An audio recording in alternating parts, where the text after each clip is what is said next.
न पूछ कि मेरी मंजिल कहाँ है, अभी तो सफ़र का इरादा किया है। न हारूंगा हौसला चाहे कुछ भी हो जाए, ये मैंने किसी और से नहीं खुद से वादा किया है। ये मैंने किसी और से नहीं खुद से वादा किया है। स्वागत है आप सभी का आपके अपने यूट्यूब चैनल साहित्य मंच पर। कैसे हैं आप सभी? आशा करते हैं आप सभी बेहद खूबसूरत होंगे। आज की इस वीडियो में हम आपको बताएंगे राष्ट्रभाषा हिंदी के विषय में। इसके प्रीवियस वीडियो में हमने आपको बताया था राजभाषा हिंदी होती क्या है और उससे रिलेटेड कौन कौन सी बातें थी, कौन कौन से ऐसे पॉइंट हैं जिन्हें आपको नोट करना चाहिए और वो एग्जाम में पूछा भी जाता है। अभी आज की इस वीडियो में हम आपको बताएंगे राष्ट्रभाषा हिंदी के विषय में।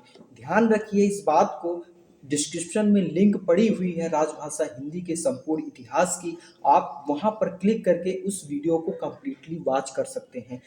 अगर नहीं किए हैं तो अभी जाइए, देर किस बात की है, आपको एक ही जगह सब कुछ पूरा डेटा मिल रहा है तो क्यों देर कर रहे हो। चलिए, आज हम इस वीडियो में आपको बताते हैं राष्ट्रभाषा हिंदी से रिलेटेड बातें।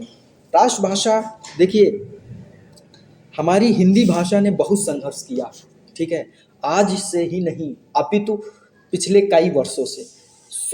इसके बारे में समझना, इसके बारे में जानना, ये हमारी सिर्फ जानकारी नहीं, सिर्फ नंबर पाने की आशा नहीं, बल्कि समझदारी भी होनी चाहिए कि हम अपने मातृभाषा के विषय में जानें और उसे अच्छे से उसको पहचानें। वीडियो को बिना स्किप करे लास्ट तक देखिए। आपको बताने वाले हैं राष्ट्रभाषा हिंदी। देखिए, राष्ट्रभाषा से तात्पर्य किसी देश की 10 भाषा से है जिसे वहाँ के अधिकांश लोग बोलते हैं, तथा जिसके साथ उनका सांस्कृतिक और भावात्मक जुड़ाव होता है। वो क्या है? राष्ट्रभाषा ही तो है। वह यानी उस राष्ट्र की भाषा, उस देश की भाषा, ठीक है ना। राष्ट्रभाषा की कसौटियों की बात कर लेते हैं। नंबर फर्स्ट पॉइंट पे देखिए, उसे बोलने वाले देश के, ठीक है ना, उसे किसे? राष्ट्रभाषा हिंदी उसे बोलने वाले देश के किसी एक हिस्से में नहीं बल्कि विभिन्न हिस्सों में हो, ताकि यह भाषा पूरे देश में संपर्क सूत्र स्थापित करने में सक्षम हो सके। नेक्स्ट पॉइंट, वह भाषा राष्ट्र को सांस्कृतिक विरासत को धारण करने में सक्षम हो, अर्थात देश के विभिन्न सांस्कृतिक पक्षों की अभिव्यक्ति उसमें हो पाती हो, ऐसी भाषा हो। नेक्स्ट, उसका शब्द या उसका शब्द भंडार इतना व्यापक हो कि देश के विभिन्न हिस्सों में प्रचलित शब्दावली उसमें शामिल हो सके। उसमें यह प्रवृत्ति भी होनी चाहिए कि देश की भाषाओं के अन्य शब्दों को वह, ठीक ना, सहजता पूर्वक शामिल करे, ना कि उससे परहेज। आई बात समझ में? नेक्स्ट पॉइंट, उस भाषा का व्याकरण सरल होना चाहिए ताकि ताकि देश के अन्य देश के हिस्सों के निवासी यदि उसे सीखना चाहें तो सीखने की प्रक्रिया कठिन न हो। उसकी ध्वनि संरचना व्यापक तथा लचीली होनी चाहिए। यदि अन्य भाषाओं को कुछ ध्वनियाँ उसमें प्रयुक्त न होती तो उन्हें स्वीकारने की क्षमता उसमें होनी चाहिए, ठीक है ना। ये कुछ बातें हैं जो शेयर कर रहे हैं आपको, ये लाइनें बता रही हैं कि भाषा ऐसी होनी चाहिए जैसे कि हमारी राष्ट्रभाषा हिंदी है, ठीक है। उसकी लिपि भी राष्ट्रीय लिपि होनी चाहिए, अर्थात ऐसी लिपि जिसमें देश की सभी भाषाओं में प्रयुक्त होने वाले ध्वनि संकेत लिखे जा सकते हों, ठीक है ना। इन बिंदुओं पर विशेष ध्यान होना चाहिए। उस भाषा में और क्या क्या बातें होनी चाहिए? उस भाषा में साहित्य की रचना व्यापक तौर पर हुई हो तथा साहित्य देश के विभिन्न क्षेत्रों में रचा गया हो। उस भाषा ने राष्ट्र के प्रमुख आंदोलनों में सक्रिय सहभागिता की हो, अर्थात सामाजिक विकास की प्रक्रिया में सक्रिय भूमिका निभाई हो। ऐसी भाषा हमारी कौन सी है? राष्ट्रभाषा हिंदी है और ऐसी भाषा होनी चाहिए। राष्ट्रभाषा के रूप में हिंदी का ऐतिहासिक विकास यात्रा कैसी है? चलिए इस बात को हम समझते हैं। देखिए, आदिकाल और भक्ति काल का जो साहित्य सिर्फ हिंदी प्रदेशों में ही नहीं अपितु हिंदीतर प्रदेशों में भी रचा गया, हिंदीतर प्रदेशों में भी रचा गया। ठीक है ना, आई बात समझ में। हमारे देश के सामाजिक विकास में दो आंदोलनों की सबसे बड़ी भूमिका रही है, भक्ति आंदोलन, स्वतंत्रता आंदोलन। ये दो ऐसे आंदोलन रहे हैं जिनमें, ठीक है ना, सामाजिक विकास की दृष्टि से बहुत ही उत्तम रहे हैं। ठीक है ना, ये दोनों आंदोलन हिंदी के माध्यम से ही संपन्न हुए। ये दोनों आंदोलन किसके माध्यम से संपन्न हुए? हिंदी के माध्यम से संपन्न हुए। स्वतंत्रता के बाद, ठीक है ना, स्वतंत्रता के बाद क्षेत्रवादी प्रकृतियां उभरने लगी। 1956 ईस्वी में भाषा के आधार पर राज्यों का पुनर्गठन हुआ। 1953 ईस्वी के बाद से आज तक राष्ट्रभाषा का मुद्दा कभी प्रभावी ढंग से नहीं उठ सका। कभी प्रभावी ढंग से, पता है, राष्ट्रभाषा का मुद्दा उठा ही नहीं 1953 के बाद से, कि भाई इसमें अब अपडेट होना चाहिए, ऐसा कुछ होना चाहिए, ये खराब है, ये ऐसा है, वैसा है, मतलब ऐसा कुछ भी सुनने को 1953 के बाद से नहीं मिला है। ठीक है ना, स्वतंत्रता आंदोलन के दौरान राष्ट्रभाषा के रूप में हिंदी का किस प्रकार से विकास हुआ है, इसके विषय में हम जानकारी लेते हैं।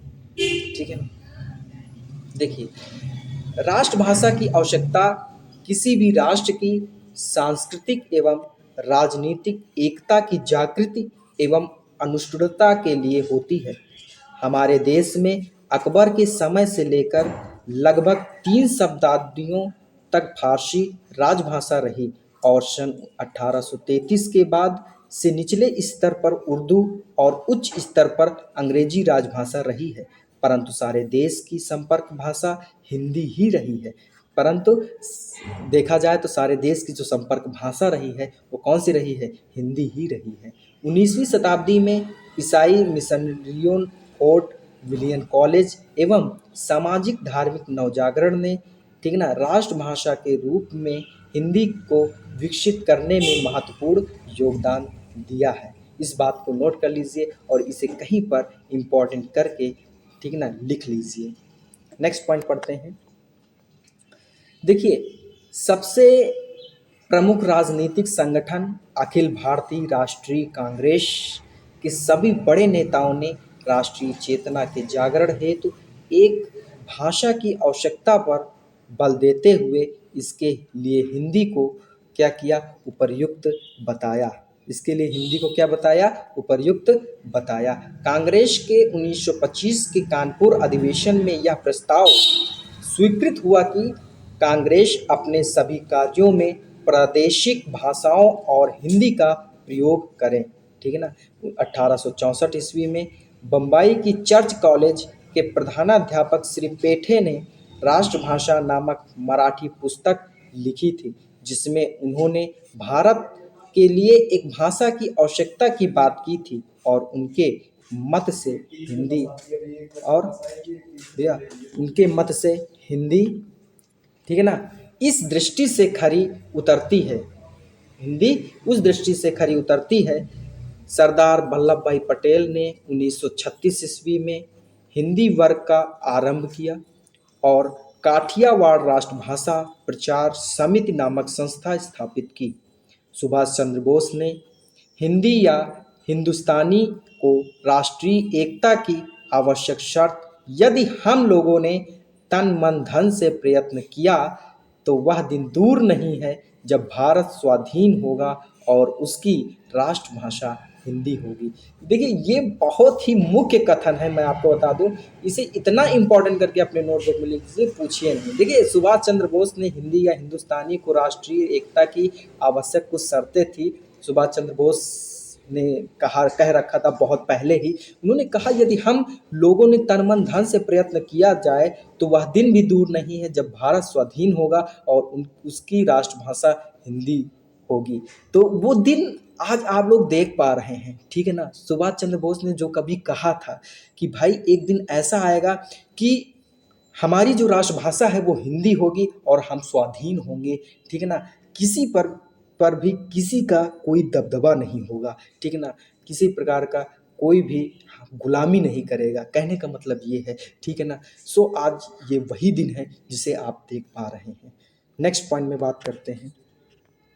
1918 ईस्वी में क्या कहा गया? देखिए 1918 ईस्वी में कांग्रेस के इंदौर अधिवेशन में गांधी जी ने अपना स्पष्ट मत व्यक्त किया। क्या व्यक्त किया? कि हिंदी ही हिंदुस्तान की राष्ट्रभाषा हो सकती है और होनी चाहिए। वे मानते थे हिंदी का प्रश्न स्वराज्य का प्रश्न है। हिंदी का प्रश्न किसका है? स्वराज्य, यानी अपने राज्य का प्रश्न है, स्वराज्य का प्रश्न है। मतलब गांधी जी ने भी जब कांग्रेस के इंदौर अधिवेशन में यही बात को स्पष्ट किया कि हिंदी ही हिंदुस्तान की राष्ट्रभाषा हो सकती है और होनी चाहिए। वे मानते थे हिंदी का प्रश्न स्वराज्य का प्रश्न है। तो मैं आपको बता दूं, जब ये राष्ट्रभाषा हिंदी घोषित हुआ ना, जब ये बनी ना, मैं आपको बता दूं न जाने कितने महापुरुषों के चेहरे मैं आपको बता दूं, उनका जो तथ्य थे, उनकी जो लाइनें थे, वो स्पष्टता वो चीज़ क्या हो गई पूरी तरह से, ठीक है ना। मतलब मिशन एकदम से कंप्लीट हो गया, पूर्ण हो गया, ठीक है ना। बहुत अच्छा लगता है, हम अब आपको बता दें, ठीक है ना। एक बार पढ़िए तो सही, एक बार समझिए तो सही अपने इस राष्ट्रभाषा हिंदी को, ठीक है ना। महात्मा गांधी की प्रेरणा से ही वर्धा और मद्रास में राष्ट्रभाषा प्रचार सभाएं स्थापित हुई थी। 1929 ईस्वी में ही सी राजगोपालाचारी ने दक्षिण वालों को हिंदी सीखने की सौख दी थी। उनका कहना था हिंदी भारत की राष्ट्रभाषा तो है ही, यही जनतांत्रात्मक भारत में राजभाषा भी होगी, देख लेना। तो ये जो इन्होंने कहा था, यानी राजभाषा के समय में जब इन्होंने, राजगोपालाचारी ने ये बात कहा था कि भाई हिंदी भारत की राष्ट्रभाषा तो ही है ही, ठीक है ना, यही जनतंत्रात्मक भारत में राजभाषा भी होगी। और राजभाषा बनी, देखो राजभाषा बनी, और राजभाषा के राष्ट्रभाषा को इनका भी मतलब पहले से ये विचार था कि हिंदी भारत की राष्ट्रभाषा तो है ही नहीं, इस बात को मानिए, उस समय थी नहीं राजभाषा, लेकिन ये कहते थे हिंदी भारत की राष्ट्रभाषा तो है ही, यदि जनतात्मक भारत में राष्ट्रभाषा भी होगी, और जनतंत्रात्मक भाषा भारत में बनी राजभाषा, और राजभाषा के बाद जब राष्ट्रभाषा ये बनी, तो सोचो कि इनके जो सपने थे, जो इनका एक सपना था कि कभी हमारी भी भाषा राष्ट्रभाषा हिंदी होगी, वो आज पूर्ण हुआ, ठीक है ना। उन्होंने 1937 ईस्वी में मद्रास में संपन्न हुए हिंदी साहित्य सम्मेलन में यह प्रस्ताव रखा कि कांग्रेस की सारी कार्यवाही हिंदी में हो, ठीक है ना। उन्होंने क्या प्रस्ताव रखा कि कांग्रेस की जितनी भी सारी कार्यवाही है वो किसमें हो? हिंदी में हो, ठीक है ना। इस बात को इन्होंने रखा। सो आज की इस वीडियो में हमने सीख लिया, ठीक है ना, कि राष्ट्रभाषा हिंदी किस तरीके से बनी, और भाषा आखिर होनी चाहिए तो उसमें आखिर भाषा कोई भी हो, अगर भाषा है तो उसमें कौन कौन से ऐसे गुण होने चाहिए जो सिर्फ उस राष्ट्रभाषा, उस देश की भाषा ही नहीं, उस भारत के लोग ही नहीं, उस देश के लोग ही नहीं, अपितु अन्य देश के लोग भी उस भाषा को समझें और जानने के लिए इच्छुक हों। सो इसके विषय में हमने आज बात करी है। आपके समझ में भी ये बात अच्छे से आई होगी। सो आई होप आपके समझ में ये संपूर्ण बात आपको आई। सो वीडियो अगर अच्छी लगी तो वीडियो को लाइक करें और चैनल को ज़रूर से ज़रूर सब्सक्राइब करें। धन्यवाद।